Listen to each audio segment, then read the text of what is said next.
ça évite de devoir faire quand même de la marche à pied. Alors, pour vous introduire à cette notion de procédure non paramétrique, je crois qu'il est bon de revenir un petit peu à la notion de probabilité. Alors, la notion de probabilité, c'est une notion que vous avez vue en première. C'est une notion qui est assez simple finalement quand on apprend comme ça de façon initiale, originaire, mais c'est une notion qui peut vite arriver à des complications si on développe certains aspects des probabilités. Alors, ce qu'il faut sans doute se rappeler, c'est que la notion de probabilité, elle a quelque chose à voir avec la mesure, l'estimation, l'évaluation de la vraisemblance de quelque chose. Donc, première question, qu'est-ce que c'est qu'une probabilité? Façon 1 de répondre, une probabilité est un nombre. De ce nombre, on peut dire autre chose. De ce nombre, on peut dire qu'il est compris entre 0 et 1. On peut dire encore un peu plus, on peut dire que si le nombre vaut 0, on exprime que l'événement est impossible. Si le nombre vaut 1, on exprime que l'événement est certain. Si le nombre est compris entre 0 et 1, eh bien, plus ce nombre va être grand, plus l'événement va être vraisemblable, plus le nombre sera petit, moins il sera vraisemblable. Ça, ce sont des choses qu'on peut dire très simplement en ce qui concerne la définition de la notion de probabilité. Alors maintenant, on fait parfois une différence entre deux types de probabilités. D'une part, ce qu'on va avoir tendance à appeler des probabilités théoriques, et d'autre part, ce qu'on va avoir tendance d'appeler des probabilités empiriques. Alors, on va commencer par les probabilités théoriques, parce que c'est plus simple. Par exemple, j'ai dans mon porte-monnaie un certain nombre de pièces. Vous savez que quand je jette une pièce en l'air, je constate qu'elle retombe sur l'une de ces deux faces. Malchance, en français, il y a une face qui s'appelle face et une face qui s'appelle pile. Donc il y a une face qui a le nom de la face. Et je peux donc dire que, à partir de l'expérience que je fais, jeter une pièce en l'air, il y a deux événements qui peuvent apparaître. Un événement qui est pile et un événement qui est face. Et donc, si je me pose maintenant la question, quand je jette la pièce en l'air, quelle est la probabilité qu'elle tombe sur face? Je peux répondre en termes de probabilité théorique très simplement, en disant que la probabilité qu'elle tombe sur face est égale à la probabilité qu'elle tombe sur pile. La probabilité qu'elle tombe est égale à 1. Il y a autant de chances qu'elle tombe sur face qu'elle tombe sur pile. Donc il y a 0,50 qu'elle tombe sur face, 0,50 qu'elle tombe sur pile. 0,50 plus 0,50, ça fait 1, ça va bien. Et donc je peux entrer dans un modèle théorique, c'est un modèle, j'ai bien dit, un modèle théorique, où je vais dire la probabilité théorique de la réalisation de l'événement face est 1,5. 1, c'est le nombre de cas attendus, sur 2, le nombre de cas possibles. Il y a deux cas possibles, c'est soit face, soit pile. Je m'intéresse à face, je m'intéresse à un des cas, 1 sur 2. Si je prends un dé, il y a 6 faces. Quelle est la probabilité que le dé tombe sur la valeur, affiche enfin la valeur 5? La probabilité que le dé affiche la valeur 5, c'est 1 sur 6, puisqu'il y a un cas favorable, celui où tombe sur 5 qui m'intéresse, mais il y a aussi 5 autres cas qui ne sont pas favorables. Donc au total, il y a un cas favorable plus 5 cas non favorables, 6 cas possibles. Un cas favorable sur 6 cas possibles, la probabilité que le dé tombe sur, affiche la valeur 5 est de 1 sur 6. Bon, et je peux continuer comme ça. Alors, ça c'est une définition de la probabilité qui est relativement rassurante.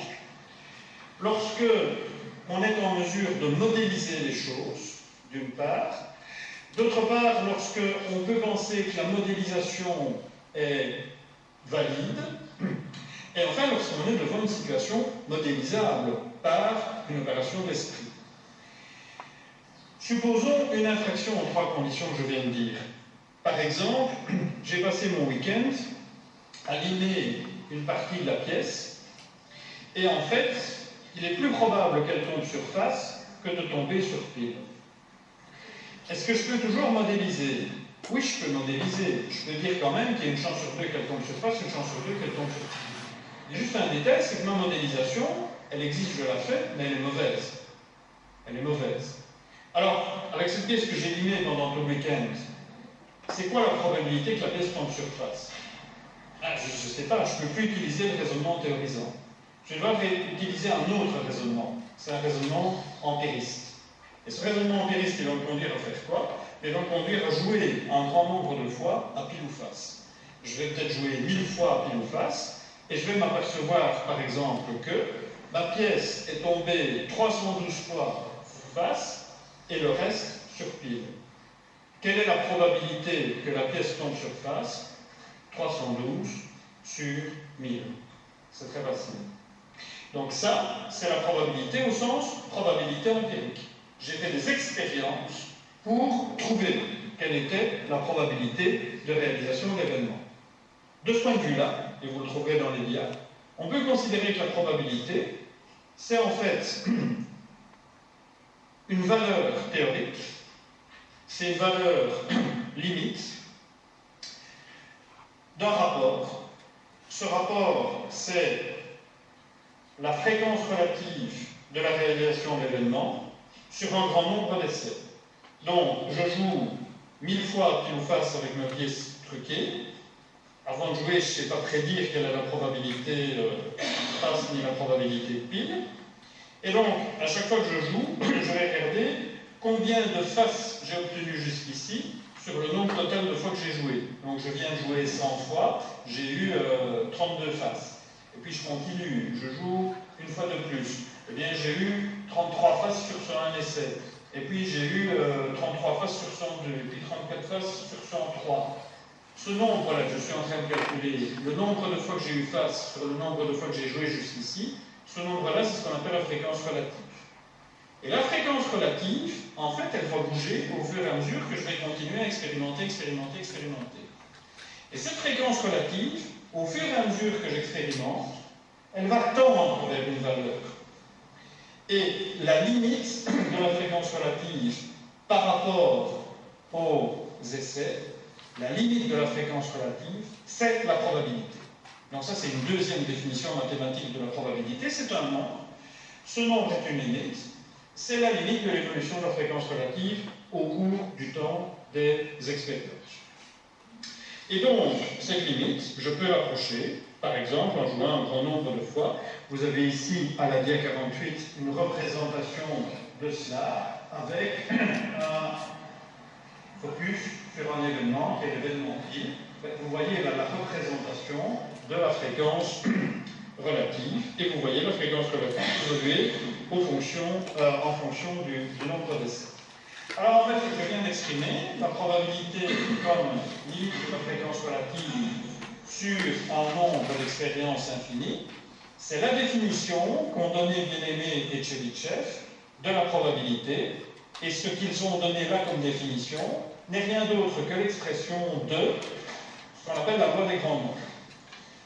En fait, cette expression, c'est que lorsque on calcule une fréquence relative et qu'on suit l'évolution de la fréquence relative, la probabilité que cette fréquence relative sorte d'un intervalle epsilon aussi petit que l'on veut, va en fait devenir de plus en plus faible.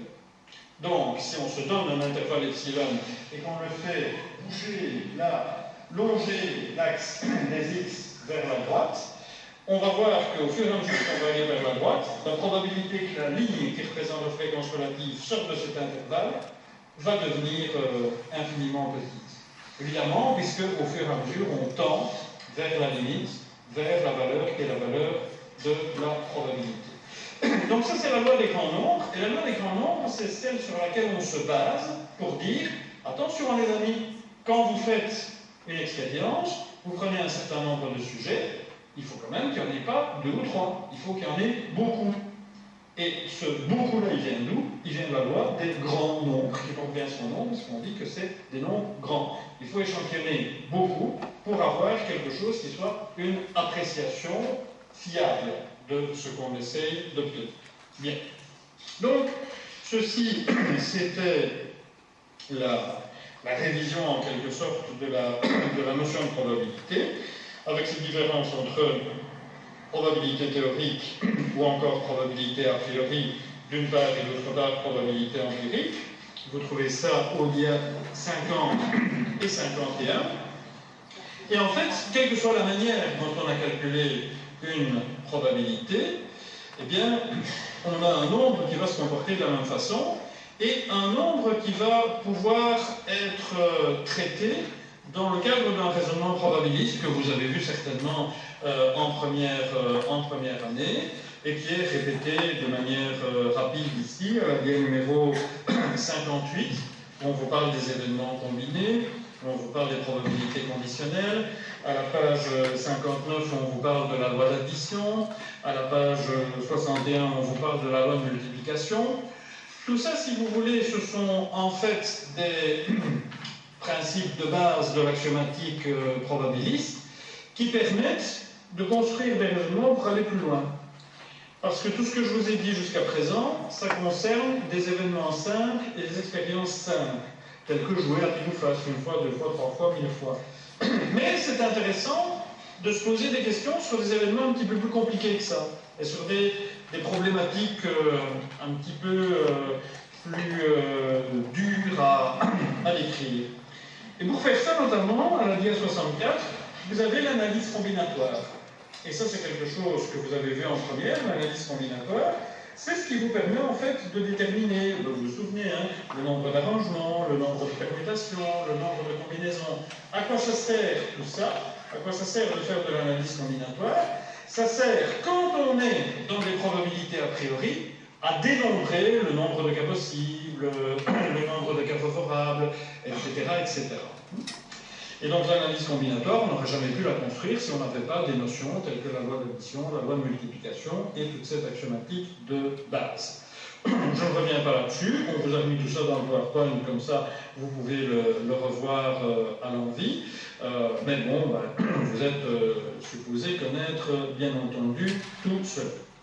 Alors maintenant, ce qui est peut-être un petit peu moins connu, ou en tout cas moins supposé connu, c'est quelque chose qui ouvre un univers un petit peu nouveau, c'est le fait qu'on peut s'intéresser à des événements qui commencent à devenir complexes parce qu'ils sont le fruit d'expériences qui ne sont plus des expériences à une seule épreuve, mais des expériences à plusieurs épreuves.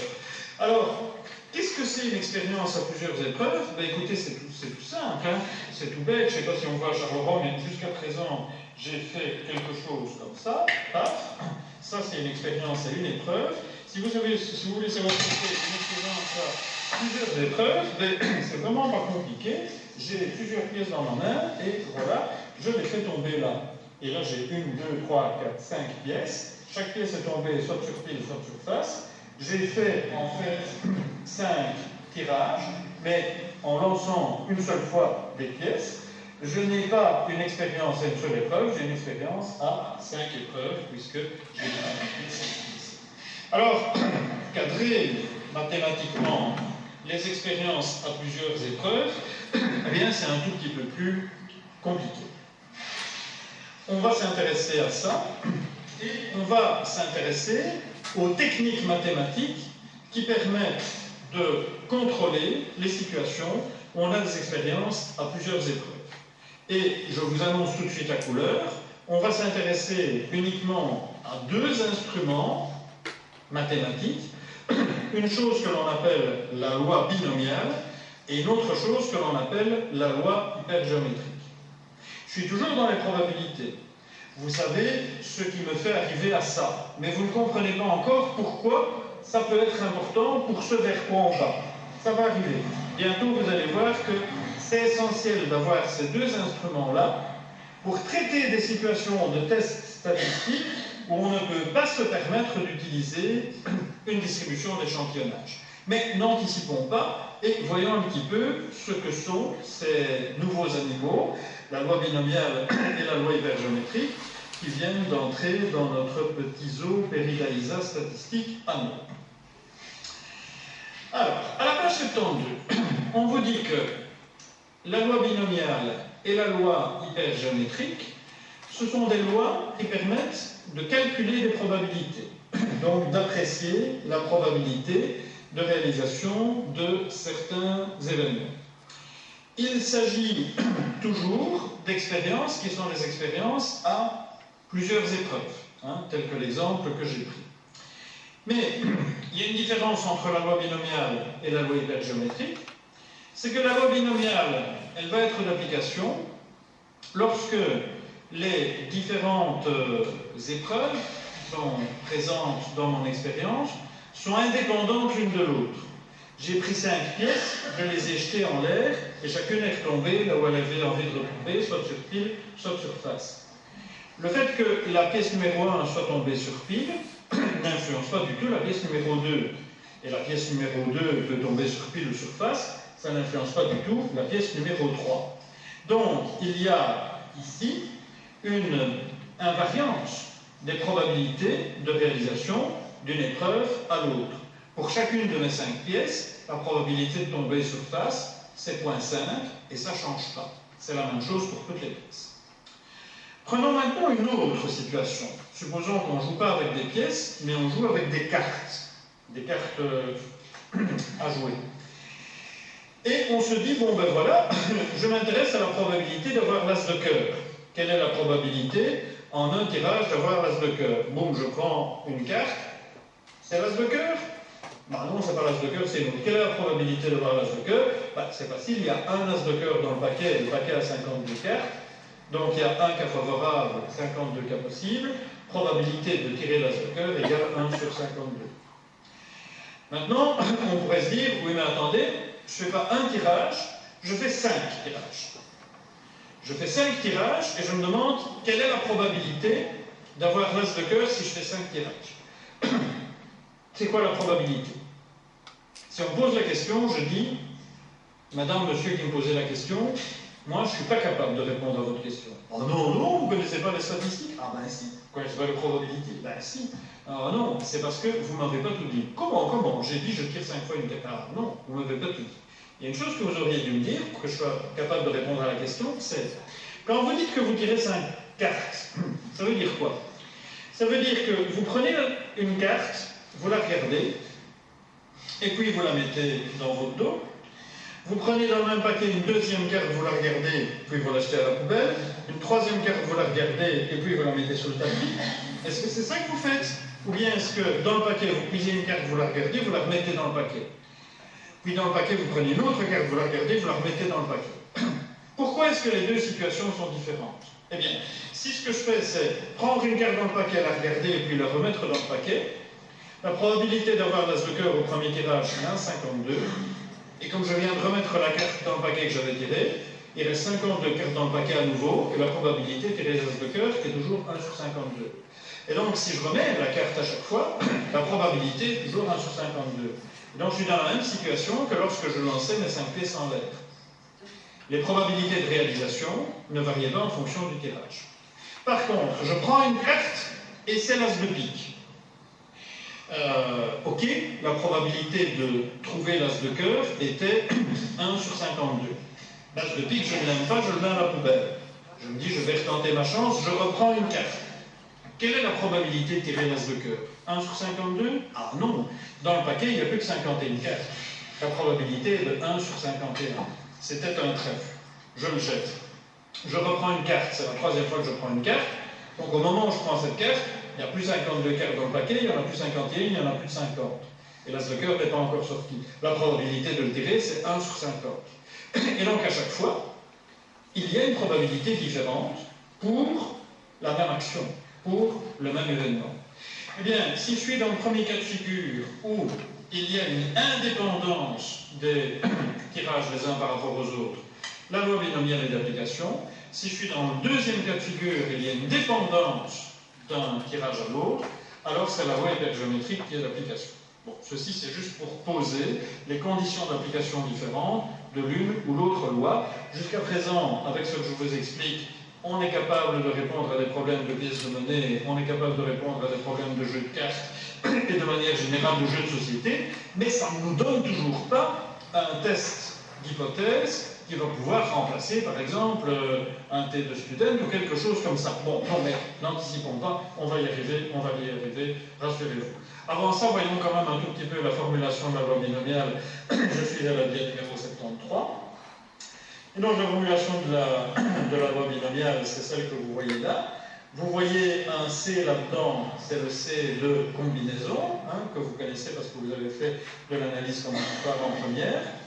P et Q, ce sont les probabilités de l'événement auquel on s'intéresse d'une part, et d'autre part de l'événement inverse. Et puis il y a R qui est un nombre de réalisations, et puis il y a N qui est le nombre d'épreuves. Donc, par exemple, si je veux savoir quelle est la probabilité d'avoir 4 fois face quand je lance 5 pièces de monnaie en l'air, eh bien, quelle est la valeur de P? Ben, c'est la même chose que la valeur de Q. P, c'est la probabilité d'avoir face, c'est la même chose que la valeur de Q. P égale Q égale 0,5. Quel est le nombre d'épreuves que je fais? 5, puisque je lance 5 pièces en l'air. Donc mon petit n est égal ici à 5. Et quel est le nombre R de réalisation? C'est 4, puisque je me suis posé la question, quelle est la probabilité d'avoir 4 fois face lorsque je lance 5 pièces en l'air? Ces pièces étant, dans le raisonnement que j'ai fait ici, équilibrées correctement, et donc susceptibles d'avoir un comportement modélisable par les probabilités de type probabilité a priori. Donc voilà à quoi va servir la loi binomiale. Vous avez à la dia 54 un exemple. Là, je suis revenu à mon jeu de cartes. Mais attention, je joue avec mes cartes chaque fois en remettant bien sagement la carte dans le paquet après que j'ai tiré une carte. J'ai un nombre de cartes qui est de 52, j'ai un paquet de cartes tout à fait ordinaire. Et donc, je m'interroge. Je me dis, tiens, voilà, si je tire 16 fois une carte dans le paquet, quelle est la probabilité d'observer un certain nombre de fois cœur?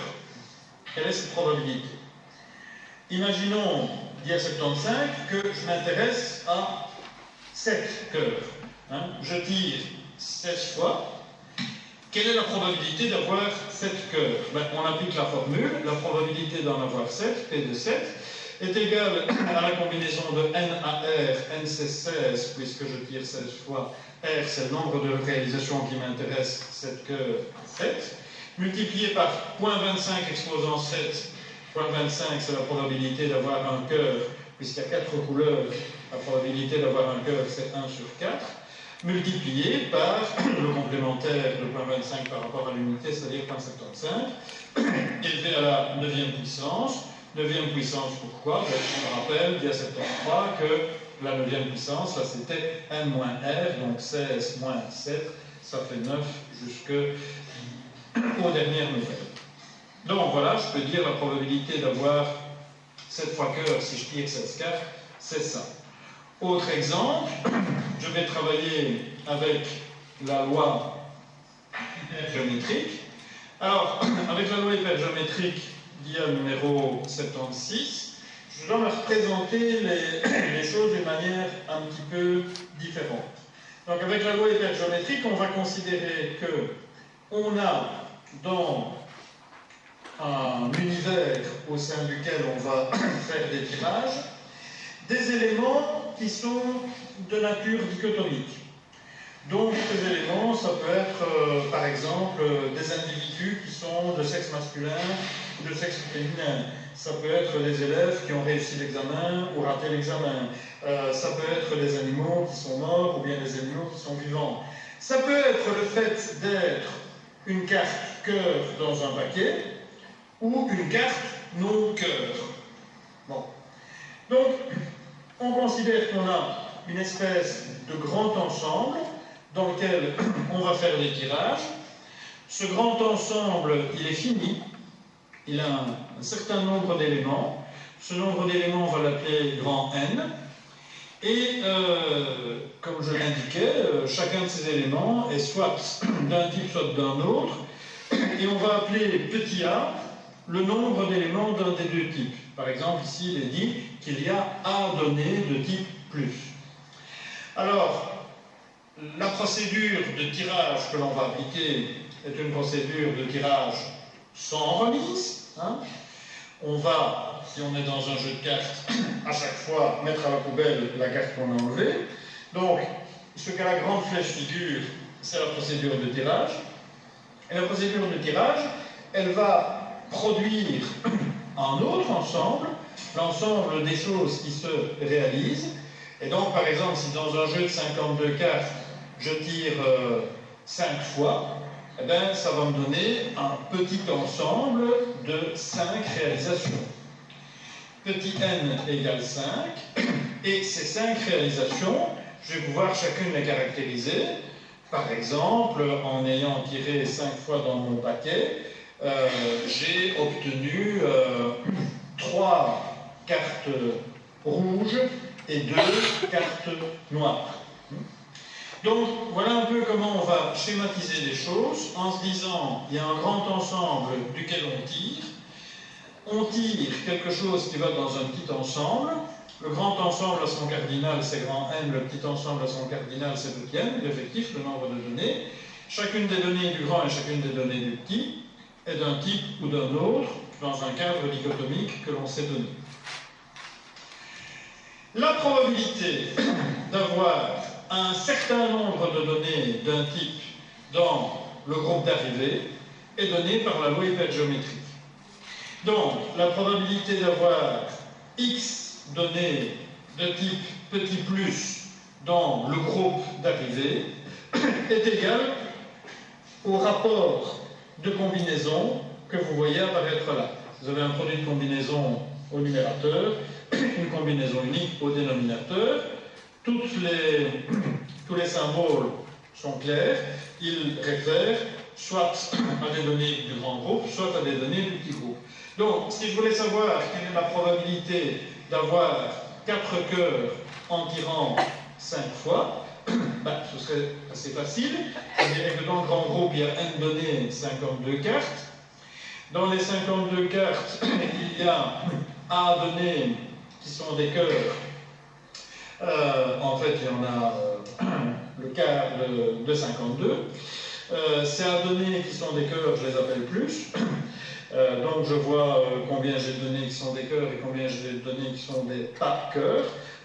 Et puis après, dans le petit groupe, il y a 5 cartes qui ont abouti. Et la question que je me pose, c'est 4 données cœurs, quelle est la probabilité d'avoir ça? Eh bien ça, c'est P de x. C'est la probabilité de x. Je vais pouvoir la calculer avec la loi hypergéométrique, sachant bien qu'on est donc dans un schéma sans remise, donc où les probabilités changent tout le temps en fonction de l'évolution du tirage. Donc là, il y a un exemple, hein, dans une partie de poker menteur, 5 cartes à chacun des deux joueurs. Un des deux joueurs annonce volant de roi, c'est-à-dire que dans sa main, il dit qu'il dispose de 3 rois sur les 5 cartes. Quelle est la probabilité qu'il ne monte pas si le jeu comporte 32 cartes, c'est un jeu sans joker? Donc vous avez ici tout le raisonnement, et si on veut calculer, on va se rendre compte que ça a une probabilité de réalisation de 0,0075. Donc si quelqu'un vous dit ça en poker menteur, bon, vous pouvez vous dire que vous ne courez pas grand risque en lui disant « Eh oh, hein, mets ton jeu à table, je ne te crois pas ». La probabilité d'avoir ça est très faible. Alors maintenant, il est important, si on veut enfin arriver à notre notion de test non paramétrique, de pouvoir utiliser ces deux lois pour fabriquer des espèces de prothèses que l'on va pouvoir utiliser pour concevoir des tests sans avoir de distribution d'échantillonnage. Ces espèces de prothèses, ces ersatz, ces trucs artificiels de remplacement, on appelle ça des distributions de probabilité.